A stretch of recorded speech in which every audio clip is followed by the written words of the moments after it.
लोकसभेच्या निवडणुका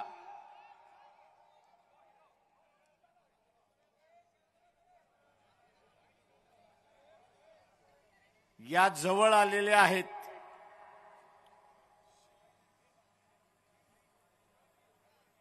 मार्च महिन्याच्या पहिल्या आठवड्यामध्ये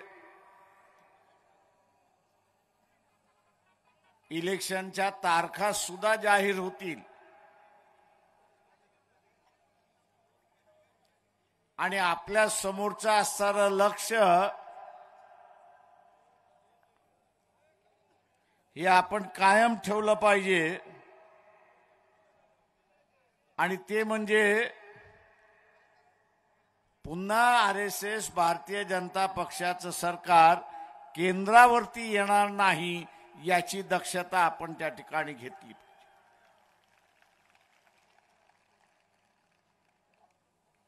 या इलेक्शनच्या अगोदर बऱ्याच घटना घडतील, दंगली सुद्धा घडवण्याचा प्रयत्न होईल, पक्ष फोडण्याचं कामकाज तर चाललंय, नेत्यांना पळवण्याचं कामकाज चाललेलं आहे, पण शेवटी मतदाराने दाखवण्याची गरज आहे की खरा या देशाचा राजा हा मतदारच आहे आणि तोच ठरवेल की उद्या सत्तेवरती कोण बसणार आहेत।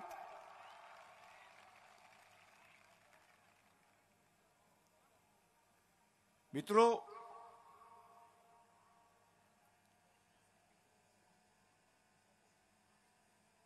आपल्याला असताना उद्या युती होईल न होईल सांगता येत नाही। व्हावी अशी आपली असणारी इच्छा आहे, पण आपल्या इच्छेचं काय करणार? का मोदी असणारा रिंग मास्टर बसलेला आहे,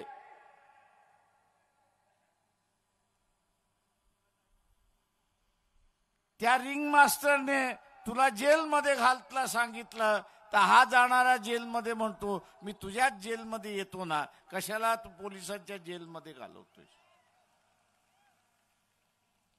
आणि अशा अनेक घटना होत।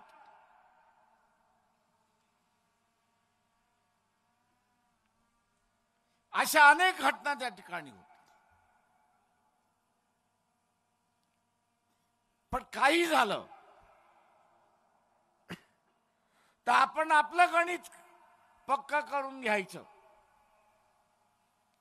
आपलं गणित काय?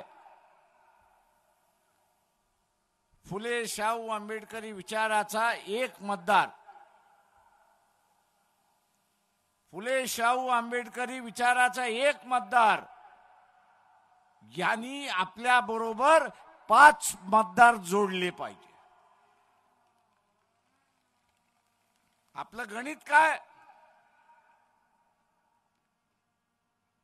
तर एक फुले शाहू आंबेडकरी मतदाराने, एक फुले शाहू आंबेडकर मतदाराने त्याच्या बरोबर 5 मतदार जोडले पाहिजे आणि ज्या दिवशी 5 मतदार आपण जोडलेले आहे त्या दिवशी भारतीय जनता पक्ष आरएसएसचं सरकार केंद्रामध्ये येणार नाही हे आपण असणारा लक्षात घ्या।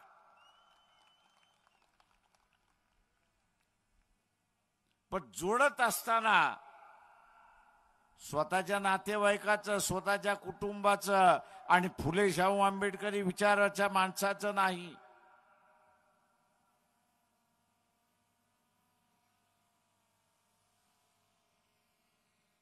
तर जो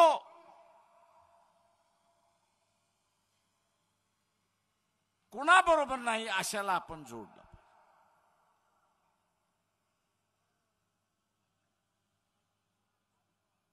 हे शक्य आहे का?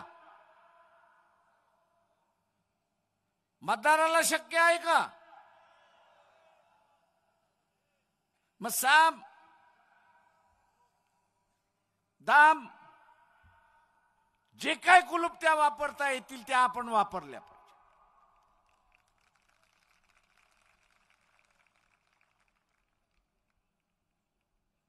हे पक्षाचं निवडणूक नाही,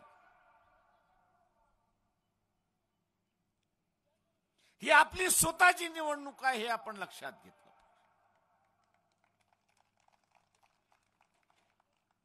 इथे सत्तेवरती कोणाला बसवायचं याची निवडणूक नाही.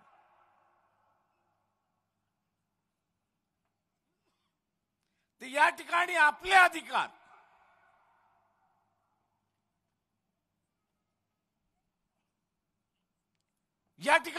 अधिकार हे शाबूत ठेवणं याची लढाई आहे, हे आपण लक्षात घ्या.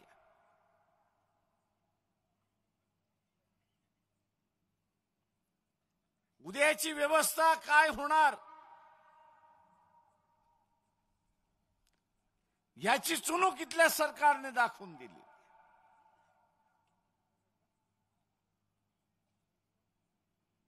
याची चुणूक सरकारने दाखवून दिलेली आहे. कर्मचारी भरती करायचं नाही, पण कॉन्ट्रॅक्ट पद्धत त्या ठिकाणी वापरायची.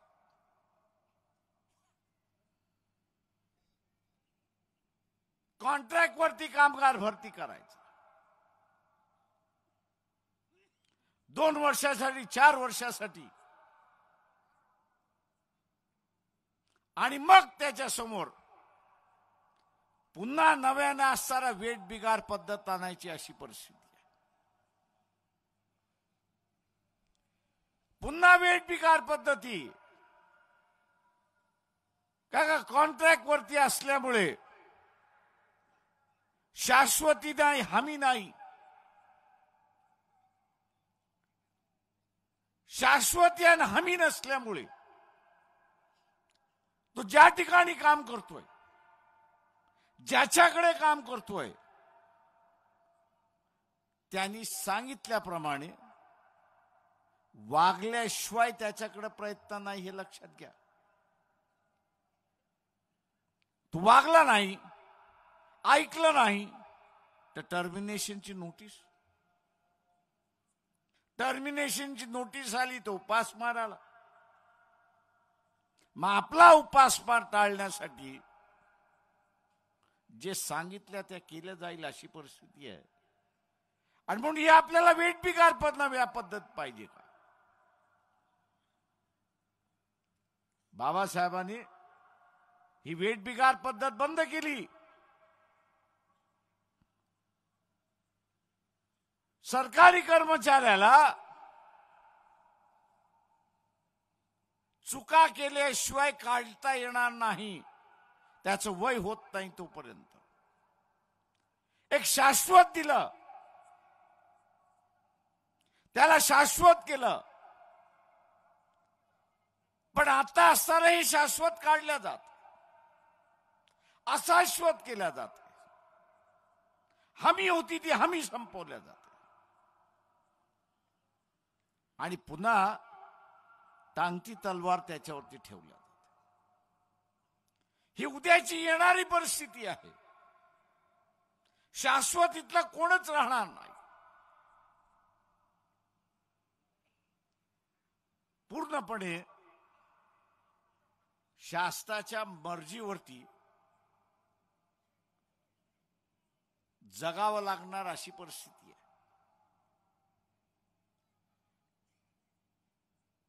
राजेशाही संपली. पूर्वी राजेशाहीच्या मर्जीप्रमाणे जगावं लागत होतं. स्वातंत्र्य मिळालं, संविधान आलं, आणि आम्ही आमच्या मर्जीप्रमाणे जगायला लागलो.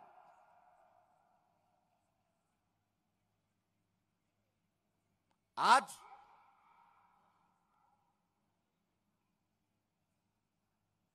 हीच मर्जी जी आहे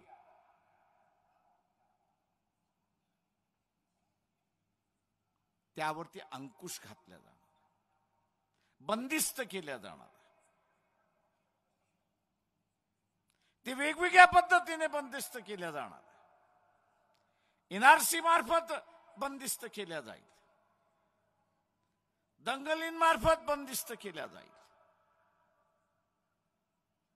किंवा कागदावरतीच फक्त आरक्षण ठेवल्या जाईल अशी असणारी परिस्थिती. हा लढा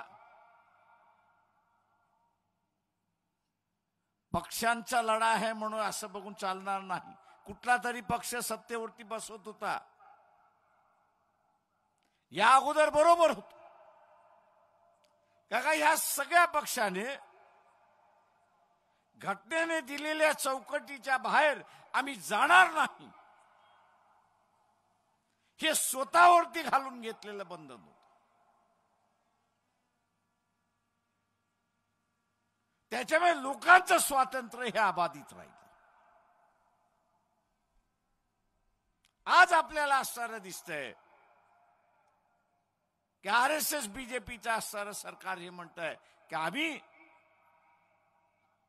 संविधानाच्या चौकटीमध्ये राहणार नाही, तर ज्या ज्या वेळेस मिळेल त्या त्या वेळेस आम्ही मोडणार आहोत आणि लोकांना बंदिस्त करणारी व्यवस्था आम्ही करणार.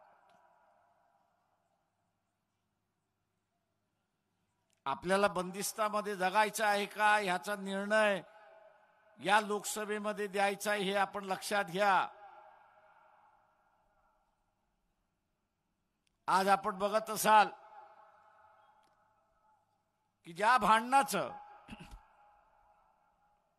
गरज नव्हती, मार्ग काढता आला असता. सायमन कमिशनचा रिपोर्ट जो बीजेपी जो बाबासाहेबांनी दिला, त्या सायमन कमिशनच्या रिपोर्टमध्ये बाबासाहेब असं म्हणाले होते की ज्या जातींचा उल्लेख केला होता त्याच्यामध्ये त्यांनी गरीब मराठ्यांचा सुद्धा उल्लेख केला होता.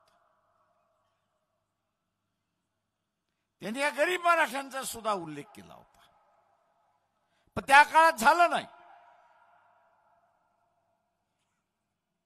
आता परिस्थिती खालवली आणि पुन्हा आपल्याला दिसते शांततेने सोडवण्याच्या ऐवजी ओबीसी विरुद्ध मराठा, मराठा विरुद्ध ओबीसी असं भांडण त्या ठिकाणी लावलेलं आहे. वंचित बहुजन आघाडीने भूमिका घेतलेली आहे. वंचित बहुजन आघाडीने भूमिका घेतलेली आहे की ओबीसीचं ताट हे वेगळं असलं पाहिजे आणि गरीब मराठ्याचं ताट जे आहे ते वेगळं असलं पाहिजे हे असणारं लक्षात घ्या.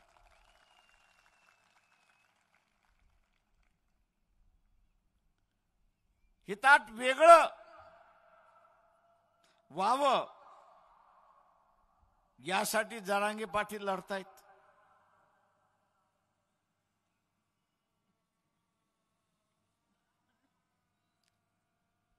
त्यांना माझा असणारा प्रेमाचा सल्ला आहे की आम्ही अण्णा पाटलांचं आंदोलन बघितलेलं आहे.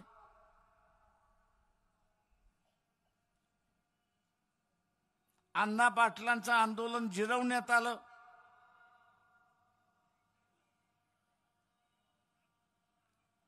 आत्ता उभं केलेलं आंदोलन जर जिरवायचं नसेल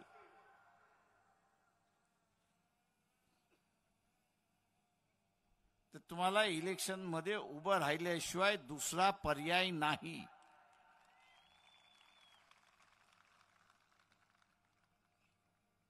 आणि इलेक्शन मध्ये उभं राहिला नाहीत तर इथले निजामी मराठे तुम्हाला कधी संपवतील याचं तुम्हालाही कळणार नाही.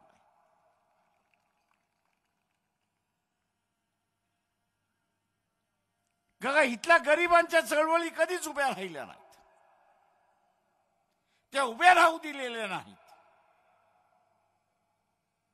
आज आपणही जे करतोय ते इथल्या असणाऱ्या गरिबांच्या चळवळी उभ्या करतो, उपेक्षितांच्या चळवळी या ठिकाणी उभे करतो.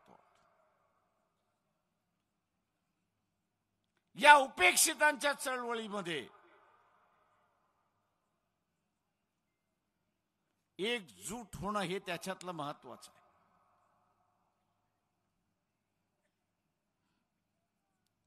इथे सन्माननीय टी.पी. मुंडे आणि प्रकाश शेंडगे बसलेले आहेत.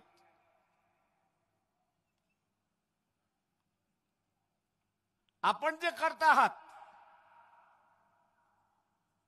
त्यातून एक मतदारसंघ तुम्ही ब्लॉक केलेला आहे.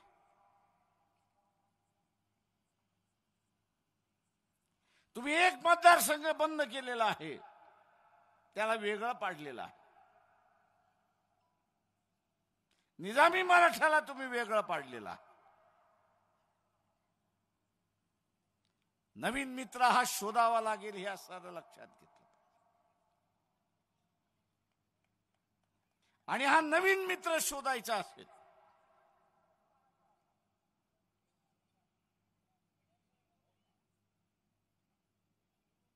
तर इथला नवीन मित्र हा मुसलमानाशिवाय दुसरा कोणी नाही हे आपण लक्षात घ्या.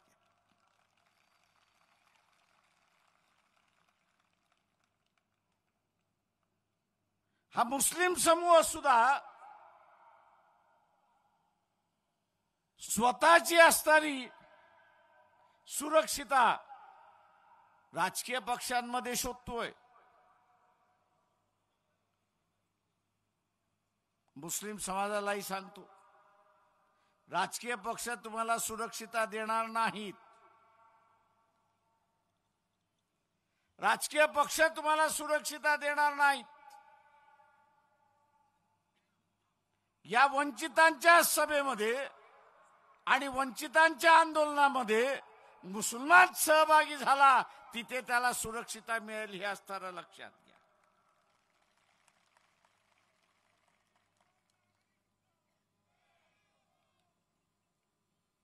मुसलमान जो अलिप्त होऊन राहतोय,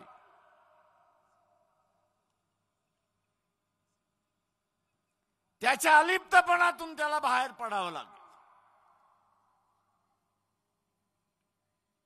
तो ज्या दिवशी बाहेर पडेल आणि इथल्या वंचितांबरोबर बसायला सुरुवात करेल, त्या दिवशी समूहच त्याला सुरक्षिता दिल्याशिवाय राहणार नाही हे मुसलमानांनी त्या ठिकाणी लक्षात घेतलं.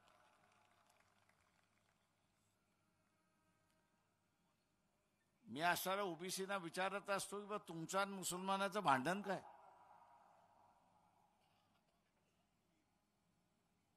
एकेकाळी मी त्या असणाऱ्या दलितांनाही विचारत होतो की तुमचं आणि मुसलमानाचं भांडण काय?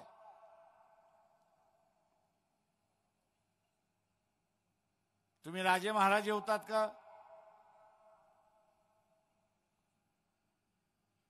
तर नाही,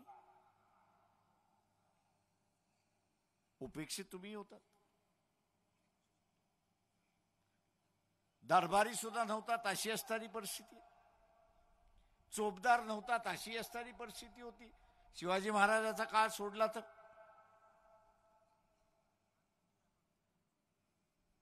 मी इथल्या सवर्णांचं आणि मुसलमानांचं भांडण समजू शकतो. काय का सवर्णांकडे बसलो तर ते म्हणा 800 वर्ष मुसलमानांनी राज्य केलं, म्हणजे 800 वर्ष ते गुलाम राहिले आणि आता ते 800 वर्ष मुसलमानांना गुलाम करायला निघाले. तर त्यांचं राजकीय भांडण आहे हे आपण समजू शकतो. आणि म्हणून सवर्णांच्या राजकारणातल्या पक्ष जे आहेत त्यांचा प्रचार काय असतो की मुसलमान बदमाश आहे.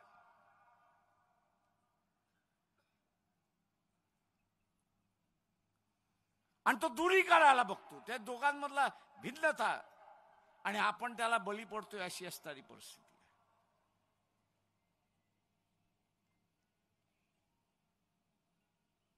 टीपी मुंडे आणि प्रकाशजी शेंडगे उद्या 48 जागा जिंकायच्या असतील तर हा भेद जो आहे ओबीसी आणि मुस्लिम हा मिटावा लागेल. तेव्हाच कुठे आपण 48 जागा जिंकू शकतो.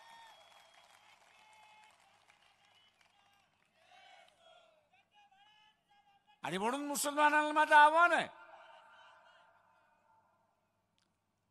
की जिथे जिथे ओबीसीचा उमेदवार उभा असेल,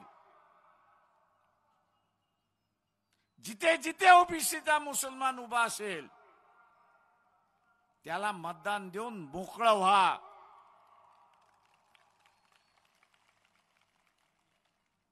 तुमच्या मताने भारतीय जनता पक्षाचं आणि आरएसएसचं सरकार पडणार आहे एवढं फक्त आपण असताना लक्षात घ्या.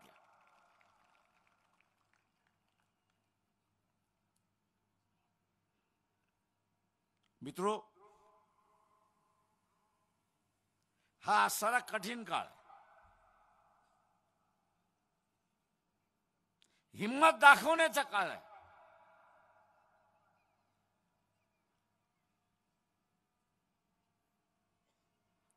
ज्याला रेषा ओलांडणं म्हणतो त्या तो असता नका.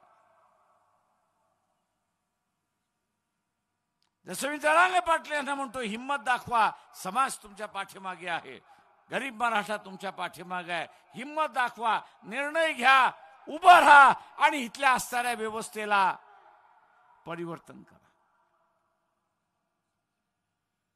हा जो निजामी मराठा आहे, सत्तेवरती बसलेला आहे, स्वतःच्या तुंबड्या घेऊन बसलेला आहे आणि लोकांना गरीब केलंय अशी परिस्थिती आहे. हा मग निजामी मराठा काँग्रेसमध्ये आहे, तो भारतीय जनता पक्षामध्ये सुद्धा आहे, हे आपण लक्षात घ्या. आणि म्हणून 12 दिवस झाले दिल्लीचं आंदोलन थांबलेलं नाही, शेतकऱ्याच्या मागण्या मान्य झाल्या नाहीत अशी परिस्थिती आहे.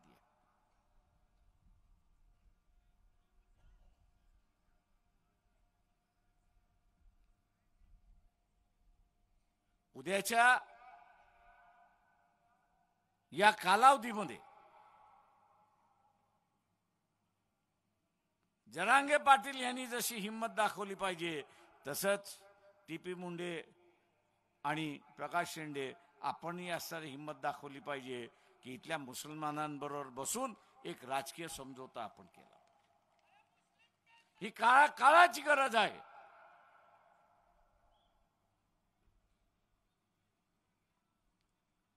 ओबीसीचं मिळालेलं ताट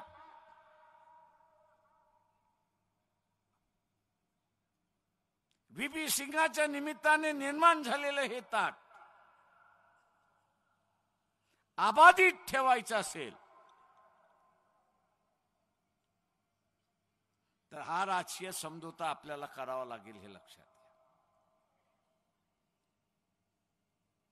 हा राजकीय समझोता करावा लागेल आणि हा राजकीय समझोता आपण जर करू शकलो नाही तर कदाचित ते ताट राहील की न राहील याची असणारी शंका आहे. आरक्षण राहील की न राहील याची असणारी शंका आहे. हे संविधान राहील की नाही याची असणारी शंका आहे. ही लोकशाही राहील की नाही याची असणारी शंका आहे. बंदिस्त व्यवस्था येण्याची सुरुवात होणार.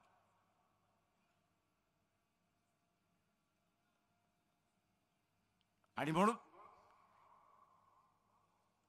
उद्याच्या ह्या व्यवस्थेमध्ये